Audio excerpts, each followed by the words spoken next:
something's spinning, you have to give it a push, like this. And once you got a spinning thing, it'll keep spinning unless something slows it down. It's a spinning thing!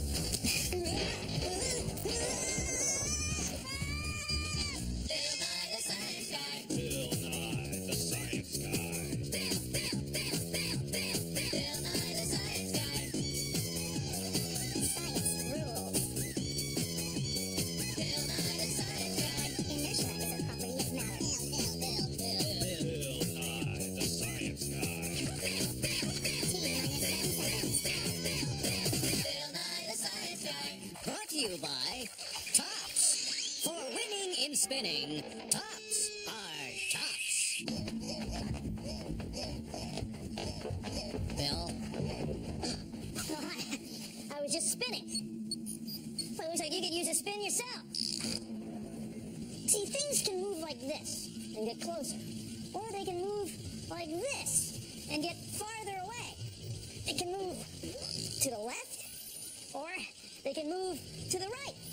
Or they can move like this, in a circle. Now, right now, everything I'm wearing, you and me, we're all going in a circle. We're spinning. We're spinning things. You see spinning things all the time in machines, and wheels, toys, and tops. Big storms are spinning things. Now, this is a bowling ball. When I start rolling along the floor, not only is it going to move this way, but it's going to be spinning. And, like all spinning things, it'll keep spinning unless something slows it down. Sorry. Now, our planet is a spinning thing. See, it's been turning this way in space for billions of years. And since in space there's almost nothing to slow it down, it just keeps spinning. Take a look at this. It's our big spinning disk of science. And right here is a plastic disc. It's connected to an electric motor. When we turn the motor on, it starts twisting on the disc. Now the disc is twisting back. See, you can feel it push back if you tried to grab it, like this. See, it would push on you. But not only is the disc pushing this way in the direction it's spinning, it's also pushing this way at a right angle. See, the motor wouldn't be held up like this unless the disc were spinning. That's the way it is with all spinning things. If you try to slow them down, they push back. And when they're spinning, they keep on spinning unless something slows it down. You can try it for yourself. You ready? Yeah. Bill? You're spinning! Bill, I want to get off now, You're a Bill. spinning thing! Come on, Bill, please. Wacky. A spinning top, well, spins. And it's easy to make. Get some cardboard and draw a circle on it using a compass or a lid from a jar. Then, cut it out. If you want, you can make some swirls on the circle. Now grab a pencil, poke it through the middle. If you have some tape or some glue, you can get the circle on the pencil really tight. Then give it a whirl.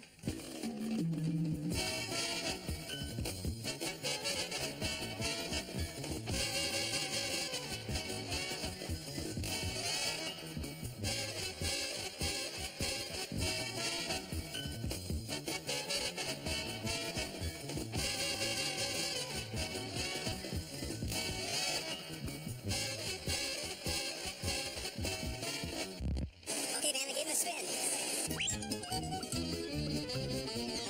If you throw a football that's tumbling instead of spinning, like this,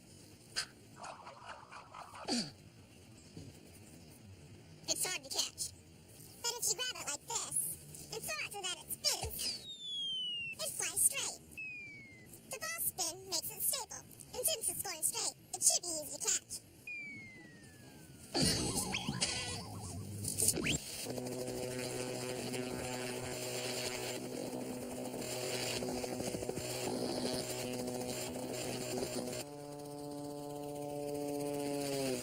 I'm Captain Jackie Reeves, and I'm a helicopter pilot with the Washington Army National Guard.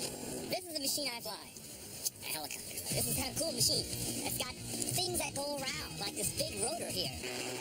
We don't have wings. This is our wing. The main working part, you can see some parts spinning in here, is the engine, which is a turbine engine. It's a jet engine. But we don't get any push out of the turbine engines like jet pilots do out of their jet fighters. All the power goes up to the blades and makes the blades spin faster. Drive shaft comes out of the engine and goes all the way down. See how it's spinning? It goes all the way down here until it gets to this little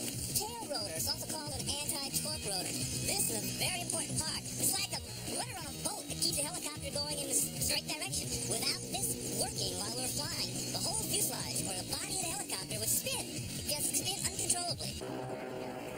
The helicopter creates many forces. All these forces are produced by spinning things. I have to control those things as they're spinning, and they're spinning around very, very fast. The main rotor spins over 100 miles an hour, and the tail rotor spins 3 times as fast.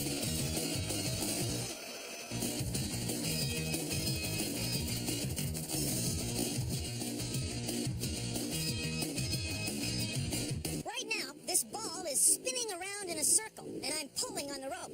If I let go of the rope, the ball stops going around in a circle and goes off in a straight line. That's because spinning things are always changing direction.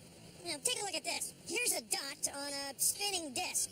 Now, if the disc is spinning this way, the dot starts out going in this direction. But a moment later, the disc is spun and the dot is going in this direction. You can tell it's changed because here's the original direction right here. Then a moment after that, the dot's going this way. And here's the original direction. See, the dot is constantly changing direction. In fact, every part of the disc is always changing direction. There's something pulling on every part of the disc all the time. Just the way the rope was pulling on the ball when I was spinning it over my head. That force that's pulling everything toward the center is called centripetal force. Centripetal force. Centripetal force. Center seeking. Seeking the middle. Centripetal force. Without centripetal force, the disc would fly apart in a cloud of dust. See, without centripetal force, spinning things wouldn't go around in a circle. No, they'd go crazy.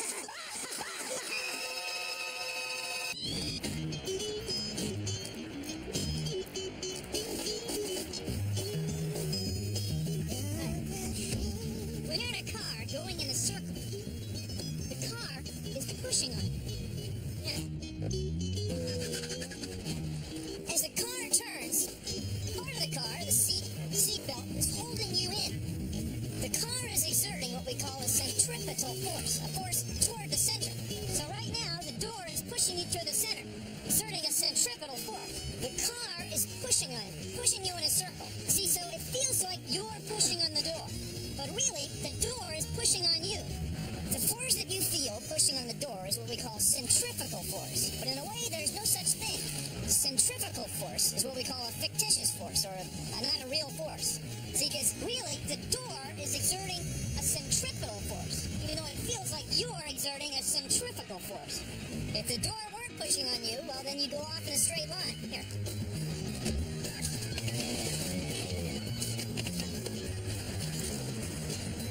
You okay? See, the door stopped exerting a centripetal force, so you fell right out. Okay. Well, I'll see you later. This is gonna be a spinning wheel.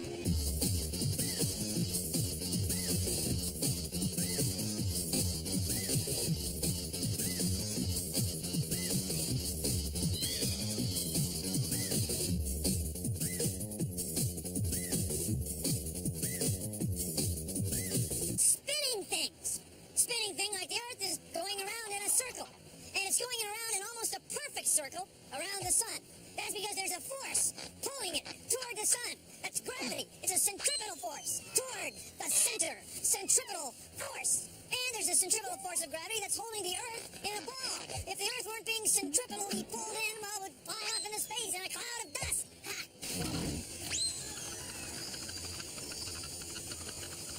I just love spinning things. Don't you, Bill? Bill?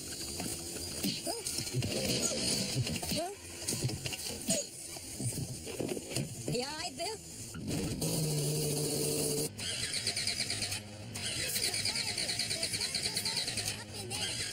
The what? Huh? What? Bill...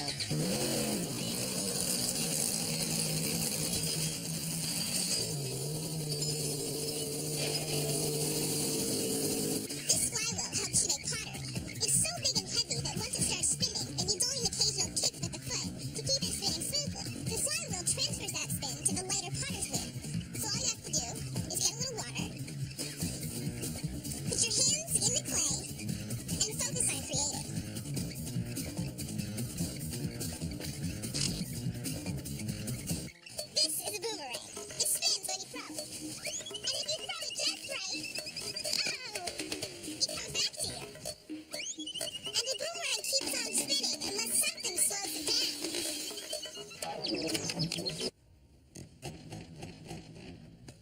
Spinning things move sideways.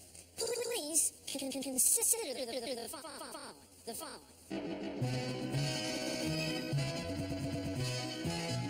We bounce a basketball, push it straight down to the floor. It bounces up at the same angle it hits. You okay? You okay? Spinning things don't always work that way. Take a look at this. Take a look at this. It's our gyroscope of science. And right now, it's not spinning. If I push on it sideways, it moves sideways. If I push down on it, it moves down. But watch what happens when it starts spinning. Now it's spinning.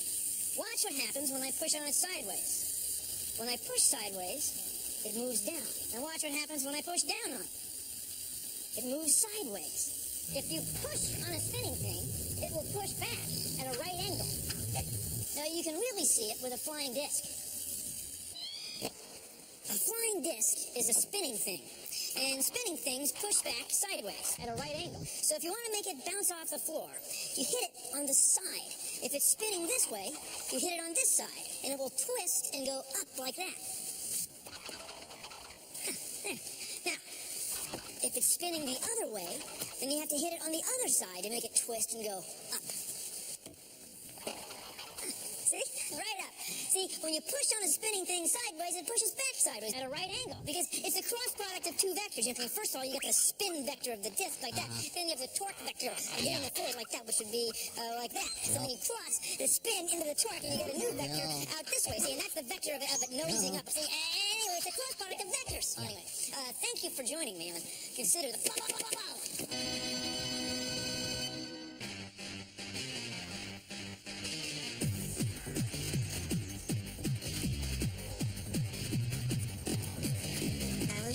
A frisbee's not a frisbee unless it's spinning. And the more it spins, the easier it is to control.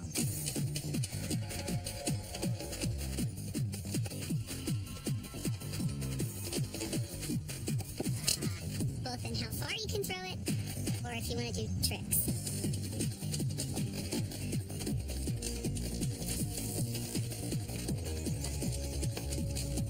And if it's not spinning well, it's very difficult to control.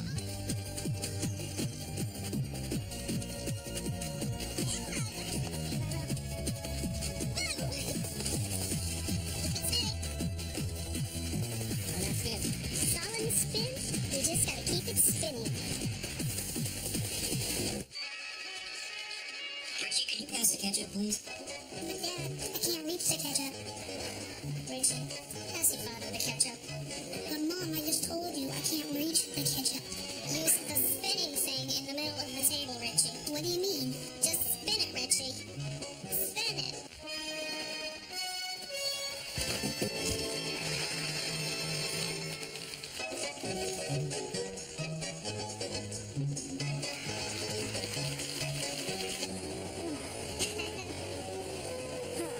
Spinning things keep spinning unless something slows them down.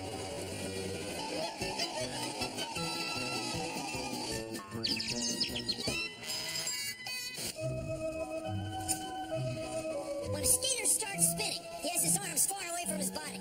Then as he pulls his arms in, he spins faster and faster because the weight of his arms is going through smaller and smaller circles. It's spinning things. It's easy. Of course, with hockey players, it's a little different because their skates have a different shape, so they don't make circles in the ice hole, but still, it works the same way. See?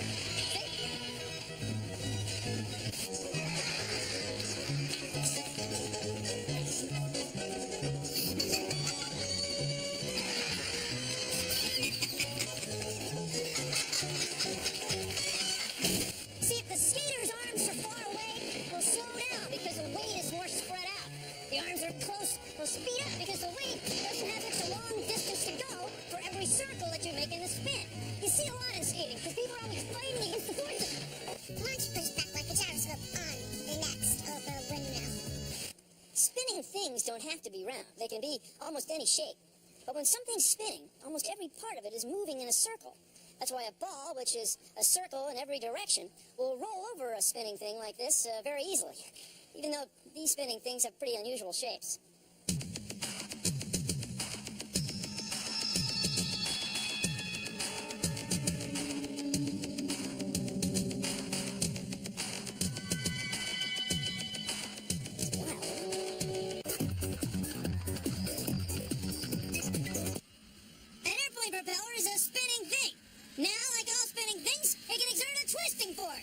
It's like this gyroscope. See?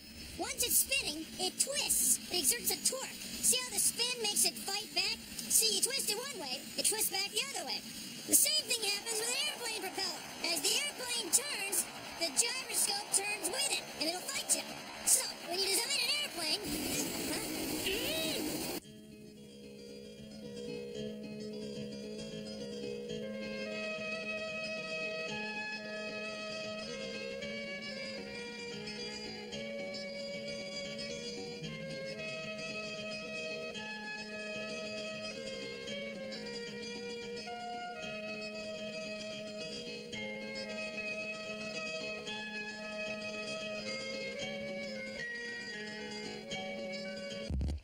I could have been a spinning thing.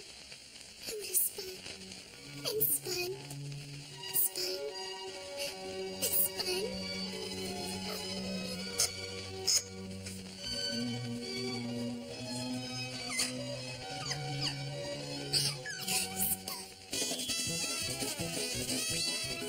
When you spin a raw egg, you're also spinning the yolk and the gooey liquid inside. Watch. See what happens when I stop it with my hand. Even though the eggshell stopped, the raw insides keep spinning, so the egg keeps turning. Grab an egg and try it. We use fluid inside our ears to help us keep our balance. When our head moves, the fluid inside our ears move. So take a look at this. Here's a glass flask with fluid in it. When the flask is spinning, the fluid is spinning. When the flask stops, the fluid keeps spinning for a while. The same thing happens with the fluid inside our ears. That's what can make you dizzy. And that's why ballet dancers turn their heads like this. That way the fluid inside their ears doesn't get much of a chance to start spinning and they don't get dizzy. It works great. See? See? Bill?